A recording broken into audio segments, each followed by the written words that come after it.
I love mornings. I love waking up to the sound of birds and the smell of a new day. Even when I was a kid, I would bound out of bed and run down the stairs. It drove my mom crazy. Lately, mornings bring me a new joy. If I wake up early, I get to see her sleeping next to me. I get to see the sun crawl across her face, my beautiful night owl. I brush a loose curl off her face and her brow furrows. She looks so peaceful when she's sleeping. I try to wriggle out of bed as smoothly as my awkward frame will allow and softly close the door. I'll let her sleep. We had a fight last night and I know she must be tired. I think I'll make her breakfast as an apology. It's the little gestures that keep a relationship flourishing. A big plate of eggs and thick slices of ham, jellied toast. It'll be perfect. And then she'll forget about last night. I love her so much.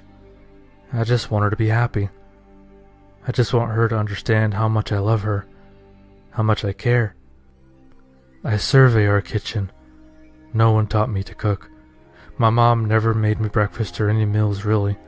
She was too tired, too lazy. My growling stomach taught me to cook. While my mom slept 20 feet from the kitchen, I taught myself how to whip the eggs to perfection, how to sear the ham until the smell becomes mouth-watering. The toast pops. It is flawless, evenly brown right to the edges. I walk over to the cupboard for the jelly that's not there. I look again. Still no fucking jelly. My girlfriend buys the groceries. Here I am making her fucking breakfast, and she can't even be bothered to do the fucking shopping, and now we were all out of the fucking jelly. I want to scream and throw condiments and soup cans. My blood is boiling and it takes all my energy to calm myself. I don't want to wake her up. I want her to be surprised, and I can't surprise her with jellyless toast. I grab my jacket and walk to the store. I return with jelly. Grape. The breakfast is cold and mushy. The eggs and the oil from the ham are mixing and congealing on the plate. I take out a knife and spread warm jelly on cold toast. It scrapes against the charred bread. She is still asleep as far as I can tell. She's a very heavy sleeper. I go to our bedroom and crack the door. Sunlight drenches the room. She is curled in a ball, wrapped in a blanket.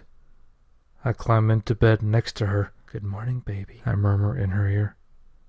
She mumbles back good-naturedly. "I made you breakfast," I say. She stretches and rolls away from me. I scoop her up in my arms and pull her close. She puts up a charming protest and then rests into my chest. I carry her to the breakfast table and sit her in front of the plate. She looks up at me and my love reflects in her eyes. I kiss the top of her head, and she recoils the slightest bit. I try not to notice. She can be so grumpy when she first wakes up. I start to organize the mess and gather the dishes. "Eat your eggs," I chide. She looks down at her plate, her arms rigid against her sides. "Babe, eat your eggs. It's practically noon. Honestly, at this point, we could call it lunch." She doesn't respond. Her eyes are vacant, and her arms are lifeless under her restraints. I walk over and fold her hand around her fork. She drops it, and I push it into her hand harder. There is a broken dish in my hand that I don't remember breaking. My hand is bleeding. I'm screaming at her.